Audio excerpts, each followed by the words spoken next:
Now I can use the beat joystick here to push it left or right, up or down, and increase or decrease the time of that echo.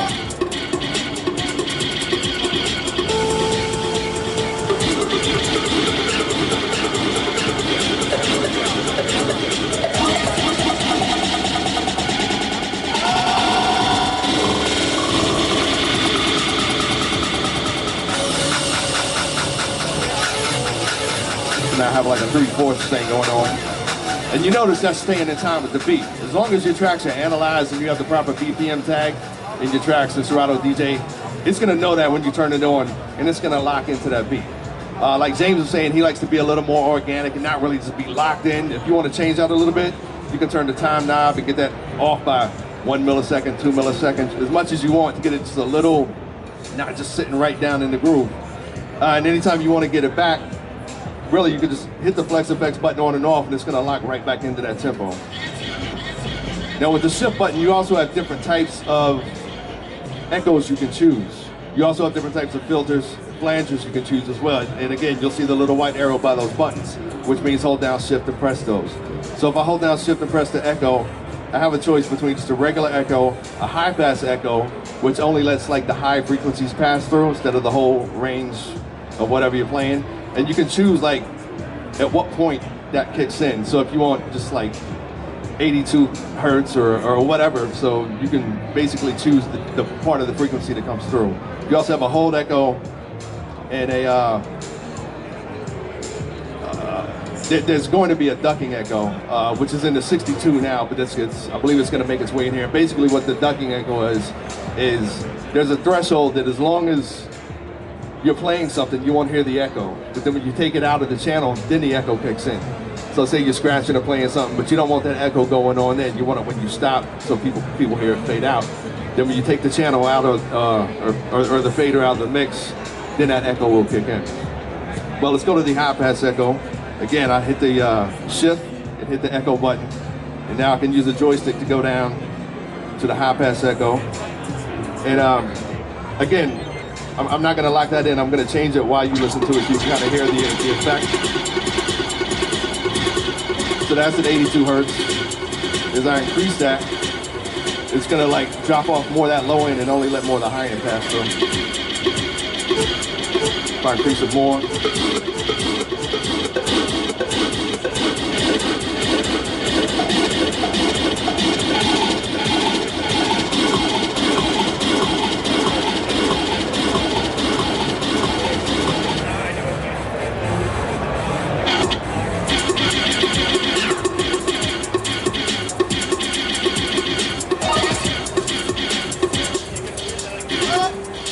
Now you hear it's just like the really high-end frequencies.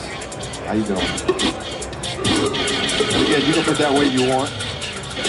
The higher up you go, the more the higher you're gonna come through.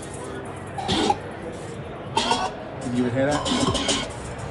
It's real subtle. And then you can just press down on the joystick to lock that in, and now that echo's locked in place. You can change it anytime you want. Another cool thing about the effects, with the filter, flanger, and phaser, like you have an LFO that sweeps through those parameters.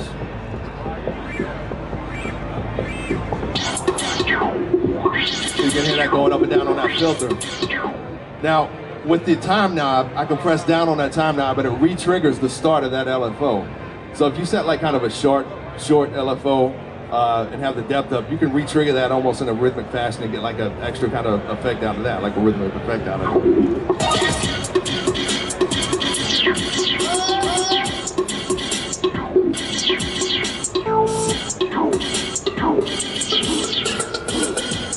You can also use that to make sure that the beginning of that LFO drops right when you want it to. If you don't want it to be right on the one, you want it to be like on an upbeat or a two, you can make that sweep fall like on whatever part of the beat you want, which is really cool.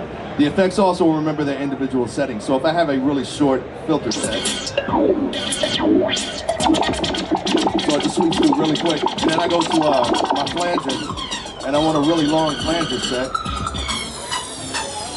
That was a really long sweep on that. When I go back to my filter, that's back to that fast filter. So each effect remembers its last setting. So if you get everything just like you want, you don't have to worry about switching over, and then I come back and it's all messed up. All right, those features have been pretty standard in the mixers for a while. Let's talk about some of the new stuff. Being able to set the MIDI up to control, or the mics to control MIDI instead of microphones. If I hold down the shift button and press the on button for either one of the mics, I'm gonna do it on mic 2, so I can still talk in this one. This button starts blinking to let me know that the mic is bypassed and I can set up MIDI controls for that. The way you set up MIDI, you come up here to the top in the panel in Serato DJ, click on the MIDI button. And now, actually, let me open up my the effects here in Serato DJ. All right, so I'm gonna hit my MIDI button and I'm gonna click on the on button for this low pass filter. And I wanna assign that to the on button on this mic channel. So you saw that turn blue, that's associated. Now if I hit the level depth knob of that and put it on this knob, now that's assigned. So now I can use this mic button and this knob to control that effect. So again, I'll turn my Flex Effects on, turn my Flex Effects A button on.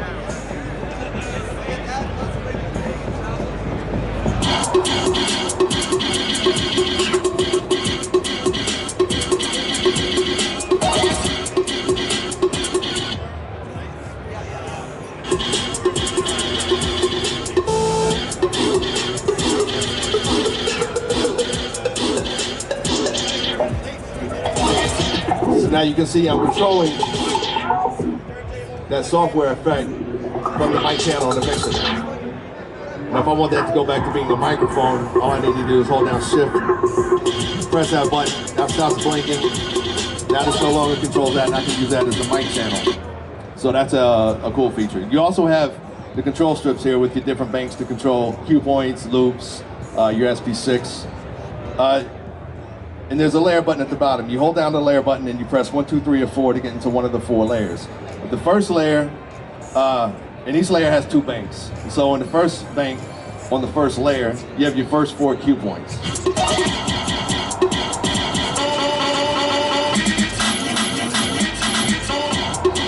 Now if I hit the bank button, that switches over to my first 4 saved loops. I don't have any loops saved on here, so there won't be a loop yet. But let me show you how to set up a loop. So if I press the loop button up here, I have a little loop going. And if I want to save that loop to one of these positions, I need to hold down the shift button, hold the loop button I want to set it to, and then tap the loop knob up here. Now that loop is assigned to this button. And you can hit that and re-trigger that loop so it acts almost like a cue point. So you have 8 cue points now as opposed to 5. You have 8 loops, and being able to re-trigger your loops, it's like having 16 cue points basically that you can re-trigger, plus your temporary cue. So that's definitely a lot better than what we had before, more flexible. And to turn the loop off, just hit the loop button up here, turn that loop off, and you keep going into your track. The second bank, you hold down layer and go to bank 2, that's going to be your SP6 player. Let me open that up so you can see that. There's a sample player, just like a Scratch Live in Serato DJ, the SP6. And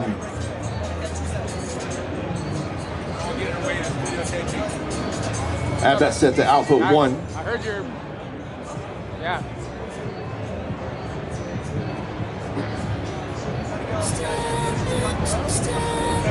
So now when the first 4 buttons on the first bank are the first 4 cues that you have set up.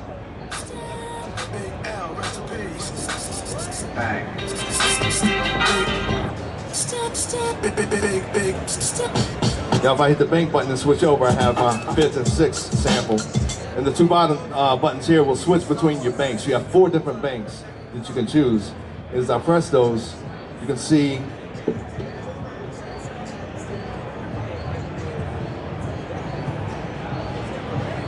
right here, switch.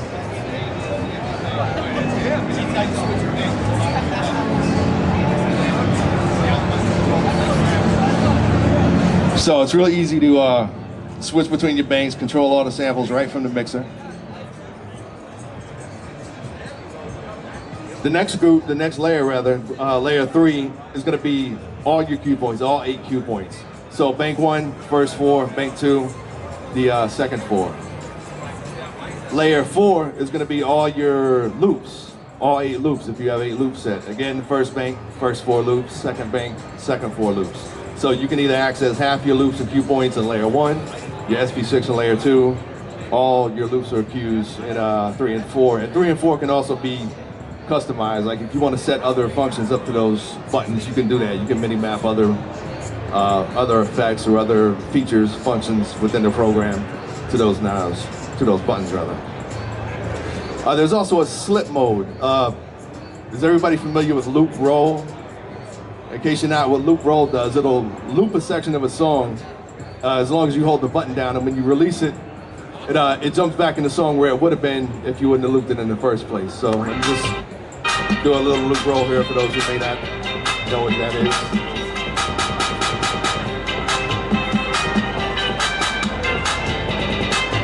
Bang.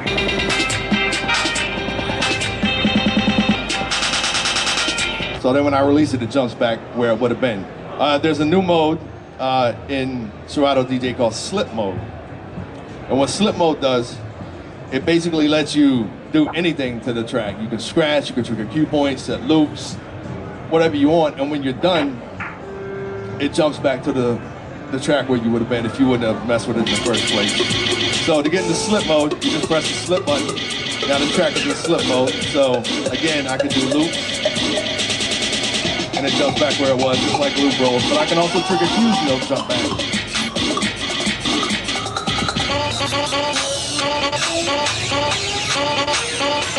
Or I can scratch, and when I'm done, it jumps back in the track.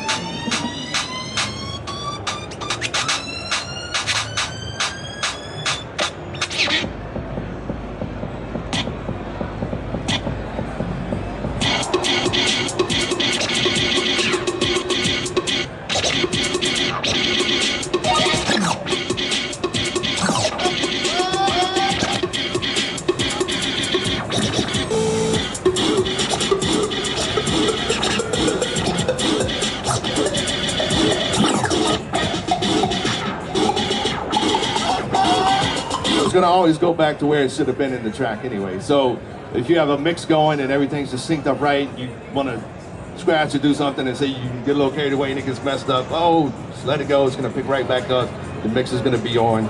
And you can turn the slip off by holding the shift button and clicking slip. There's also a sync button now for people who want to actually be able to have tracks kind of help them beat match and sync stuff up. And you set that in your setup screen. Go to your DJ preferences, and you have your sync preferences down here. If you don't want it, you can turn it off. You don't have to deal with it. You don't have to use it. If you want it, it's here, and you can set it to snap to the beat grids or maintain sync on track load. If it's set to just snap to beat grids, you still have to do a little more work in it. But you know, you should have to do a little more work in it. But if you want it a little tighter, you can maintain sync on track load. So let's turn that on. Oh, and at any time, if you want to see what a function is or does, and you kind of forget something or maybe a shortcut for it, if you come up here to this little eye icon and click on that, you'll be able to hover your mouse over any button knob feature and it'll tell you what that does or what the shortcuts are. So if you want to see the differences in between snap to beat grid and maintain sync on track load or anything in here, you know, it's just a really handy tooltip to get you back on track if you get lost. All right, so I got this track playing over here. And this is at 70 BPM. I'm gonna load another track on this side, and you can use a mixer to scroll and load tracks as well. So you have a scroll load knob on each side. Each one does the same thing. So you can see I'm scrolling through my tracks. If I want to get to the crates, I can hit the tab button. That takes me to my crates. Now I can scroll up and down to the crates. I get to the crate I want. Hit the tab button again and jumps back over. So this track's at 70 BPM. Let's pick something that's, I don't know, like 96. Okay, so now I'm playing this 96 track. And let's say I want to sync this one to that track. If I hit the sync button on this deck or on this side of the mixer, you're gonna see the tempo change. It's gonna sync that track to the BPM of this one. And in halftime, it's set at like 7 but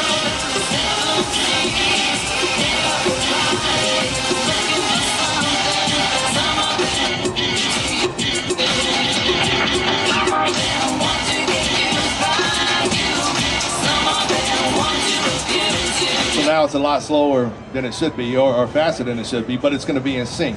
And with the new pitch and time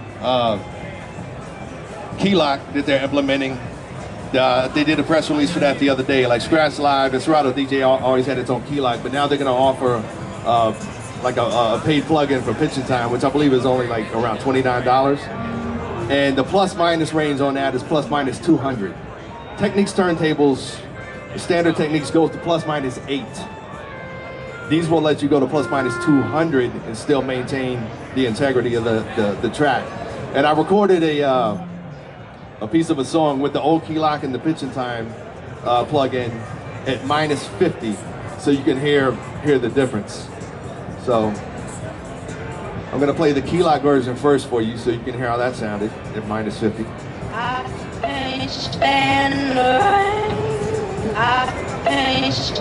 You hear the tone still sounds the same of how she's singing, but it's really chopped up. Now if I go to the pitch and time version, it's perfect, it's flawless. So again, if you want to use sync, but you're like, well, it's going to be really slow or really fast, get the pitch and time plug-in. It's going to sound perfect. You'll be able to control everything from your mixer. Never have to touch your laptop if you don't want to. So that's just a sneak of where the pitch and time plug-in's going, which I think is just mind-blowing, actually. And some other things about the mix, like James was telling you, you have your USB A and B insert here. So if I have another laptop hooked up and I'm running into effects in Ableton like he was doing, you can actually take those effects and use those effects to affect your laptop or what you're playing out of your laptop. So again, the options are really limitless and pretty mind-blowing here with this the new mixer and the new software. You have your fader contour and your crossfader contour here on top. So if you want a sharper cut, if you're a scratch DJ, or a smoother fade, if you're more of a traditional mix DJ.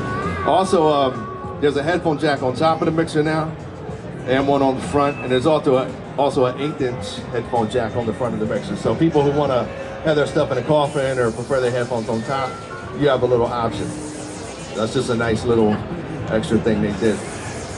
Does anybody have any questions about any of the mixer controls, the software controls, how something works, something you want to see, something you're interested in?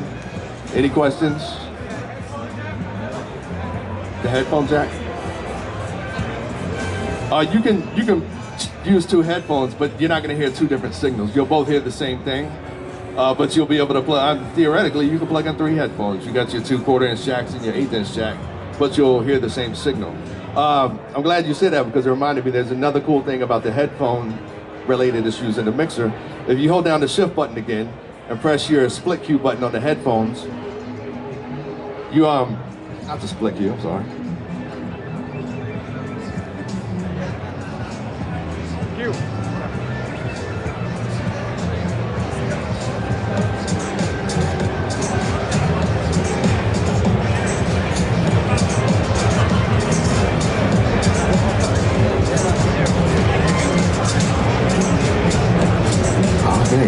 Change around. I'm trying to remember what button it is now. That might only be in the 62 right now. Oh yeah, it is in the 62 right now. So I'm talking about all the different mixers. In the 62 right now, the new firmware in the 62 lets you control the tone of the headphones. So if you have some headphones and say you're in a booth at a club where the monitors are really like muddy or bassy or tinny, and you can't really hear what's coming through your headphones well, you can change the tone of your headphones and get more of the high frequencies or low frequencies to cut through that so you can hear it better. It's not in here yet, but it is in the new firmware of the 62 that's going to be coming out in February that lets you run Serato DJ with the 62 as well. And I was talking about the new features on that yesterday, but if you weren't here and you're a 62 user and you want some info on that, come talk to me when I'm done here. I'm going to be in the booth like all day and answer whatever questions you have, or try my best to. Let me see. I think I'm just gonna play around a little bit. So, like I said, feel free to come up, look at stuff, ask me questions, interrupt me. It's not so much like I'm doing this showcase, get away. Like, I'm just gonna play around with some of the stuff I was showing you, and feel free to come up and talk to me and check it out. Thank y'all for coming out. Yeah, Wiz. Yeah, baby.